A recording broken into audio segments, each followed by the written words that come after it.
Subscribe now and press the bell icon. Never miss an update. Neeraj sir mathematics classes में आप सभी लोगों का हार्दिक स्वागत है। आज आप लोगों के लिए मैं अगला टॉपिक लेके आया हूँ जो परसेंटेज चैप्टर चल रहा था आपका। इस परसेंटेज में से आज नेक्स्ट टाइप के जो क्वेश्चंस हैं उसे मैं एक्सप्लेन कराने वाला हूँ। तो आइए जरा देखते हैं कि किस तरीके से आज मैं क्वेश्चंस लेकर के आया हूँ। बहुत ही इंपॉर्टेंट क्वेश्चन कंपटीशन लेवल में जो ज़्यादातर पूछे जाने वाले क्वेश्चंस हैं वो मैं आप लोगों के लिए काफ़ी हद तक आप लोगों को समझने के लिए बहुत ही शॉर्ट मेथड में बहुत ही अच्छे तरीके से लेके चल रहा हूँ। तो देखते हैं जो फर्स्ट नंबर दिया हुआ है कुछ इस तरीके से, यदि कहीं भी आपको क्वेश्चंस मिल जाए तो कैसे सॉल्व करते हैं वो मैं आपको एक शॉर्ट ट्रिक के माध्यम से लेके चलता हूँ। अगर उन्हें हम लॉजिक से लेकर के चलते हैं तो थोड़ा हो सकता है लॉन्ग हो जाए, तो डायरेक्टली देख लेते हैं। दिया हुआ है चीनी के मूल्य में 30% वृद्धि हो जाने पर 30% वृद्धि हो जाने पर एक परिवार ने अपनी खपत इतनी कम कर दी कि चीनी पर खर्च में केवल 10% वृद्धि हो। यदि मूल्य वृद्धि के पहले चीनी की खपत 26 किलोग्राम था तो अब खपत कितना है। कुछ इसी तरीके से हमने और भी क्वेश्चंस दिए हैं, लेकिन थोड़ा सा इसमें कुछ इसकी लैंग्वेज में चेंजिंग है। अगर आपने मेरे और इसके पहले वाले वीडियोस यदि आपने देखे होंगे तो कुछ ऐसे ही क्वेश्चंस मिले होंगे, लेकिन थोड़ा सा ये चेंज है। तो देखिएगा अगर थोड़ा सा चेंज करता है तो कैसे सॉल्व करेंगे। तो इस तरीके से क्वेश्चंस में ये आपको देखना होगा कि लास्ट में उसकी खपत कितनी हो रही है। चीनी इसमें पहले चीनी की जो खपत है वो 26 किलोग्राम थी, अब खपत कितना है।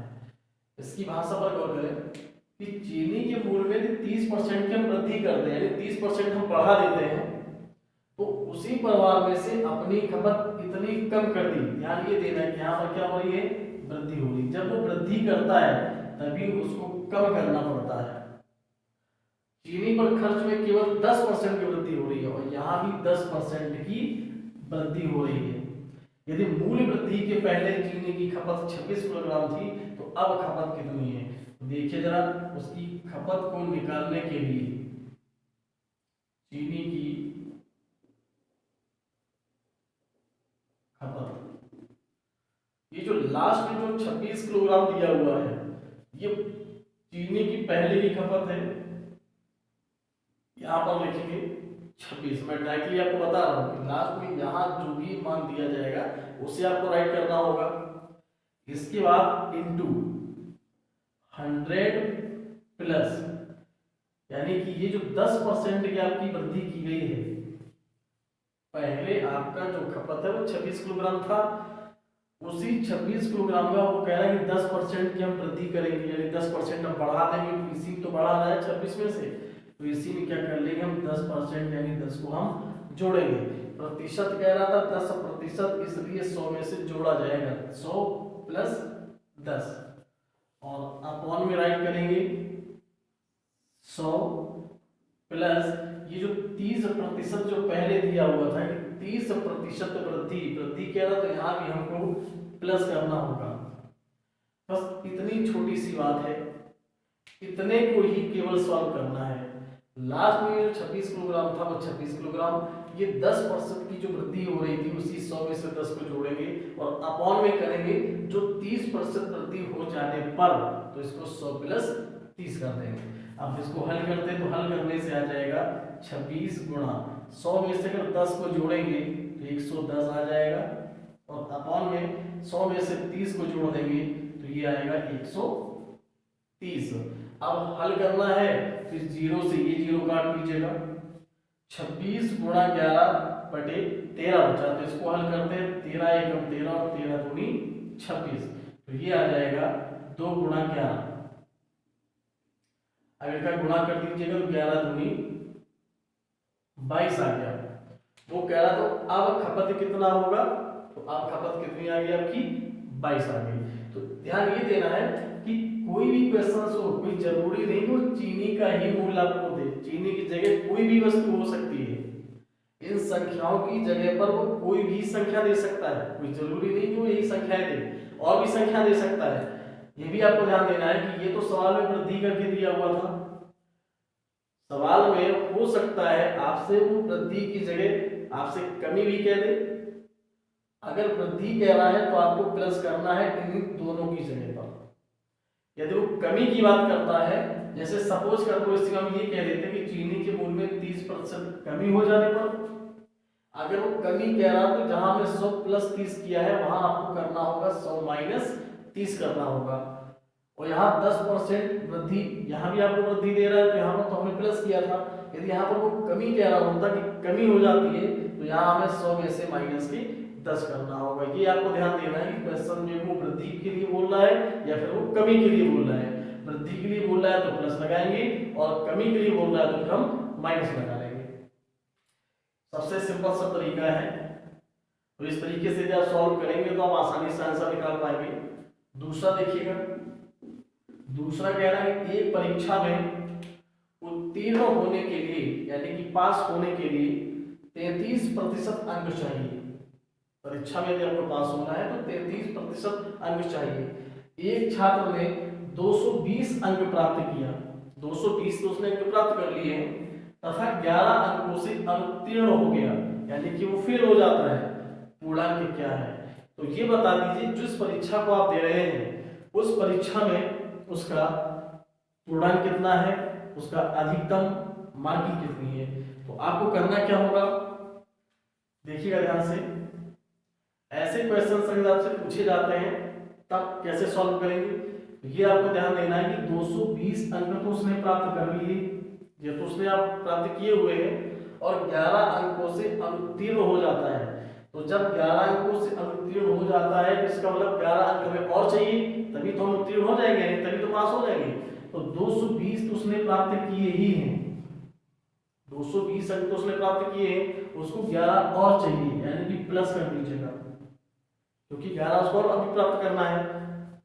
कितने हो जाएंगे, 1 2 और 1 3 और 2 यानी 231 नंबर उसको लाना चाहिए। नंबर कितने लाया है 220, 11 से फेल हुआ है तो 11 और आना चाहिए था यानी कि 231 नंबर उसको लाना चाहिए था। तब कहीं उसकी कितने परसेंट अंक बनते हैं, 33% अंक बनते हैं, 33% अंक बनते हैं। हमें पूर्णांक ज्ञात करना है, तो अब हमें पूर्णांक को ज्ञात करने के लिए क्या करेंगे, ये जो 231 है ये तो इसकी मार्किंग है, जो मार्किंग है उसको तो ऊपर करते हैं, और बटे में कितने प्रतिशत हमको अंक चाहिए, 33% चाहिए। तो ये 33 हम लिखेंगे अपॉन में और इंटू कितने का करेंगे 100 का, क्योंकि हमें परसेंट निकालना है। 231 बटे 33 हो जाएगा, गुणा हो जाएगा 100। इसको जब हम हल करेंगे तब हमारा आंसर आएगा। तो देखिएगा 33 का हम 231 में भाग देंगे तो 33 70 होता है 231, और जो इसका भाग दे दिया 33 का 231 में तो 7 बार चला गया और एक गुणा में दिया हुआ है 100। अब 100 का 7 से गुणा कर देंगे तो ये आ जाएगा 700, यानी कि वो परीक्षा का जो पूर्णांक होगा वो 700 यानी कि 700 होगा। कुछ नहीं करना था, जो अंक उसने प्राप्त किए हैं उसमें से ये हमने 11 अंक जोड़ दिए हैं, 231 हो गए, 231 नंबर हो गए यानी अब तो पास हो गया। तो पास होने के लिए 33% ही अंक तो चाहिए थे, वो हमने 33% बराबर कर लिए। तो इस तरीके से यदि कोई भी क्वेश्चंस आते हैं तो उनको सॉल्व करने के लिए आप इसी तरीके से सॉल्व करें। वो यहाँ पर नंबर कुछ भी दे सकता है। अब कुछ इसी तरीके से थोड़ा सा और चेंज करेंगे, कुछ अगले टाइप के होंगे, उनको भी जरा देख लीजिएगा उनको किस तरीके से सॉल्व करते हैं। तो देखते हैं, एक परीक्षा में एक विद्यार्थी ने 23% अंक प्राप्त किया तथा 36 अंकों से अनुत्तीर्ण रहा।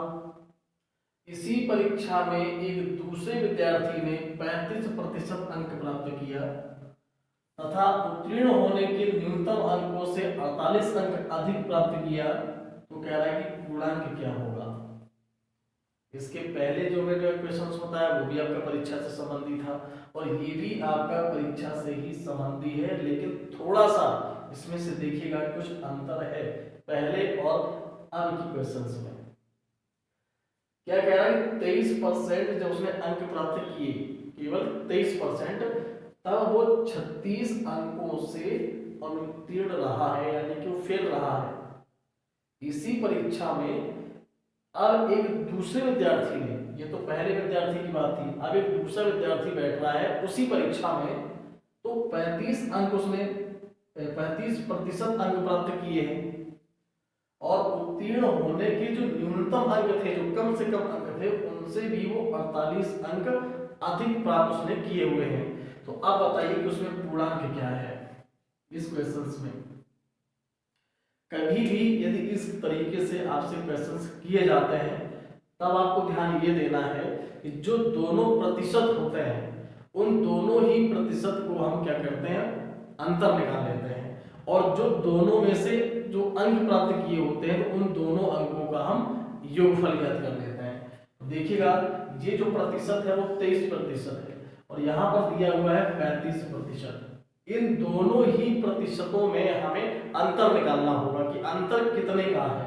तो यहाँ पर 35 में से हम माइनस कर लेंगे 23 को प्रतिशत, बराबर में अब दोनों अंकों का योग कर लेंगे। तो दोनों अंक, पहला अंक दिया है 36 और दूसरा अंक दिया गया है 48। तो इस 36 में से हम 48 को जोड़ लेंगे।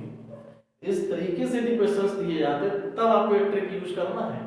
तो दोनों ही प्रतिशत में आप अंतर करेंगे और जो अंक प्राप्त किए तो दोनों का योग निकालेंगे। 35 में जनाब 23 को घटाएंगे तो कितना बचेगा, 12% बचेगा, बराबर 36 में से अब आप 48 को जोड़ दीजिएगा। तो 8 6 14 की 4 हासिल 1 4 3 7 और 1 8, यानी कि 84 नंबर हो गए।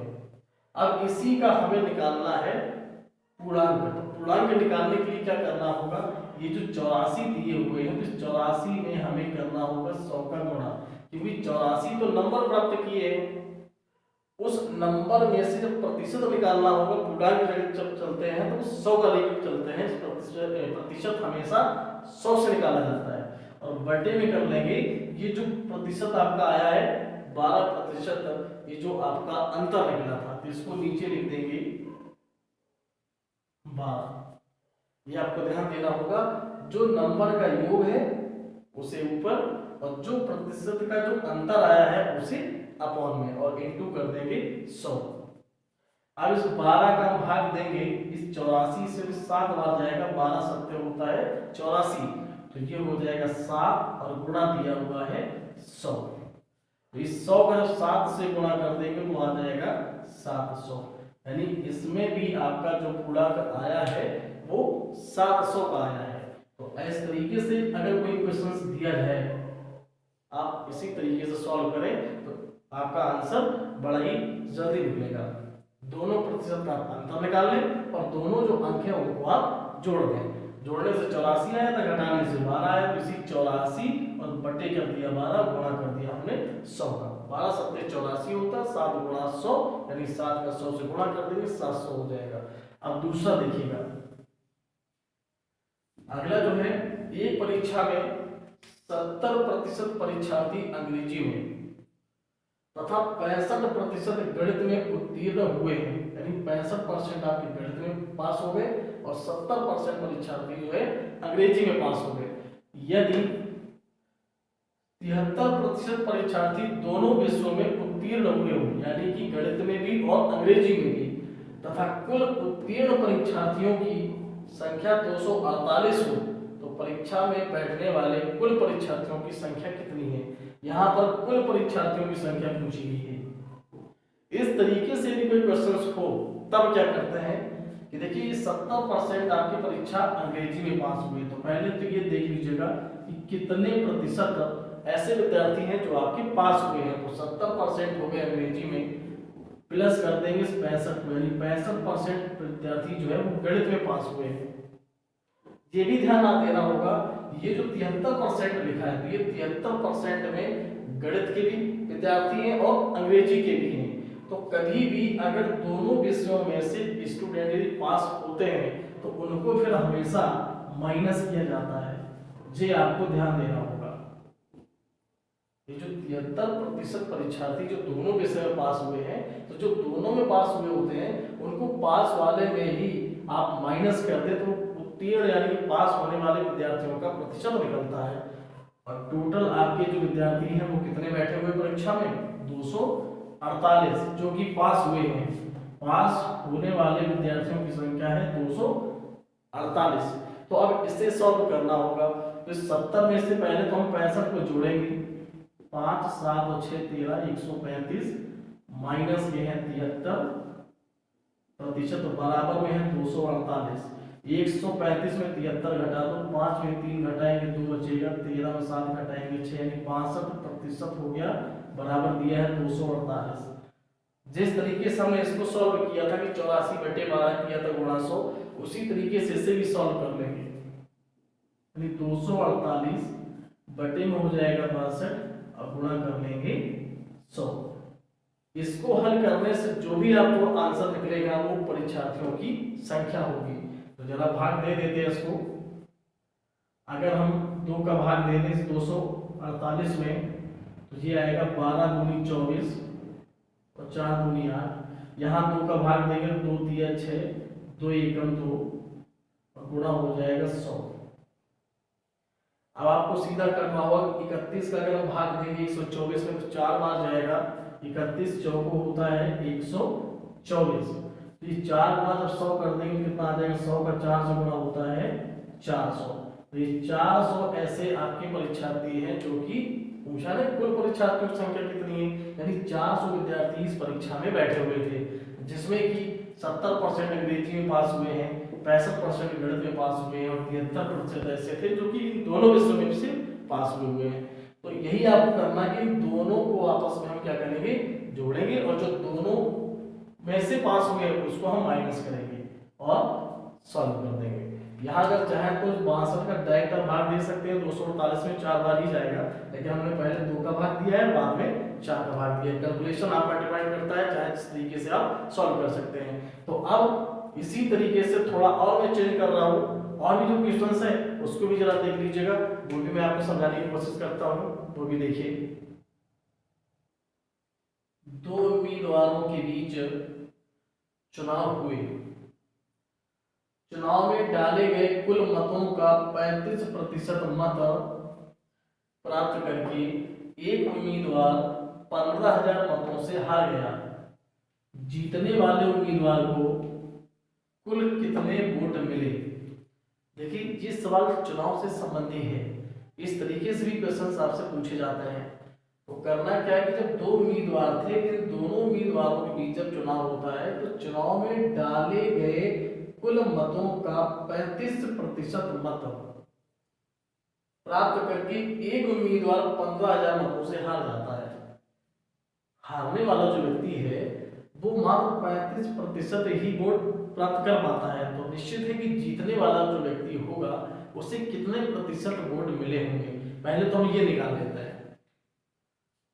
तो यहाँ पर लिखना होगा, अब लिखना क्या आपको समझने के लिए मैं लिख रहा हूँ, हालांकि कंपटीशन में आपको राइट नहीं करना, वो डायरेक्टली आपको आंसर निकालना है। तो मैं समझा रहा हूँ आपको कि जीतने वाले व्यक्ति के लिए, तो यहाँ आपको देखना कि कितना है कि 35% मत, तो 100% पर वोटिंग होती है, ये भी आपको ध्यान देना होगा। वोटिंग हमेशा 100% पर होती है, तो 100 में से हम माइनस कर लेंगे इस 35 को, क्योंकि 35% ही हारने वालों के पास मिले थे। तो 100 में से हम 35 को इस माइनस करा लेंगे तो 65 बचेगा, यानी कि 65% जीतने वाले को वोट मिले हैं। 35% मिले थे हारने वाले को और जीतने वाले को मिले हैं 65%, यानी कितने का अंतर है, अब अंतर निकालना होगा। इसी 65 में से माइनस हमें करना होगा इस 35 को। इस 65 में जब हम 35 को माइनस करेंगे कितना बचेगा, 30% बचेगा। और तब कहीं टोटल वोटिंग कितनी थी, उम्मीदवार को 15,000 मतों से वो हारा है, तो बराबर में यहाँ दिखा देंगे 15,000। अब इसी 15,000 के लिए वो कह रहा जीतने वाले उम्मीदवार को कुल कितने वोट मिले, हमें वोटों की संख्या निकालनी है। तो क्या करेंगे, इसी 15,000 में गुणा हम कर लेंगे 65 का, क्योंकि जीतने वालों को 65% ही तो मिले हैं और अंतर कितने का था, इस 30% का अंतर था। तो इसको जो हम हल करेंगे, एक जीरो से एक जीरो काट देंगे, 3 का भाग जब हम इस 1500 में देंगे तो ये जाएगा 500 बार। अब इसी 500 गुना कर देंगे 65 से, तो 0 0 55 25 की 5 हासिल 2, 5 6 30 और 2 32, 32,500 ये जो निकल के आया है, यही इसका नहीं, ये तो टोटल निकल के आया है। 32,500 टोटल है। वो क्या है, वो कह रहा है कि एक आदमी अपनी आमदनी का 25% खाने पर, 20% किराया पर तथा 10% पढ़ाई पर खर्च करता है। यदि 75 रुपए आयकर देने के बाद उसके पास 465 रुपए बचा हो तो उसकी आय कितनी है। यानी ये देखिएगा वो कितना खर्च करता है, यानी अपनी आमदनी का जो 25% है वो खाने पर, 20% किराए पर, 10% पढ़ाई पर खर्च कर देता है। तो पहले तो ये देखिएगा कि आखिर वो खर्च करता कितना है। हमेशा इनकम उसकी 100% पे होगी। तो ऐसे क्वेश्चंस में क्या कर लेंगे, 100 में से हम माइनस कर लेंगे, 100% में से माइनस करना होगा। किसको माइनस करना होगा, जितना कि वो खर्च कर रहा है। तो खर्च करता कितना है, 25% खाने पर खर्च करता है, 20% किराए पर खर्च करता है और 10% पढ़ाई पर खर्च करता है। कितना इसको सॉल्व करने से आएगा, 100 माइनस इन सबको जोड़ दीजिएगा तो 5, 1 और 2 3 और 2 5, यानी कि 55। घटा देंगे 100 में से 10 में 5 घटाएंगे 5, 9 में से 5 घटाएंगे 4, यानी कि 45% उसके पास बच पाता है। उसी तरह यदि 75 रुपए आयकर देने के बाद उसके पास 465 रुपए बचा हो, यहाँ वो कितना बचत कर रहा है, 45%। यहाँ भी जो 45% की बचत है वो इसी बचत पर ही निर्भर करता है। इस 75 को इस 465 में से जोड़ दीजिएगा, 75 प्लस के 465, तो ये हो जाएगा 45% बराबर 5 5 10, 7 6 13, 1 14, 4 1 5, यानी 540। इससे जब हमें हल करना होगा तो क्या करेंगे, इस 540 गुणा कर लेंगे 100 और बटे कर देंगे इसी 45 को। हल कर देते हैं, 5 का भाग दे दो या 9 से भाग दे दो, 9 6 54 0 और 9 5 45।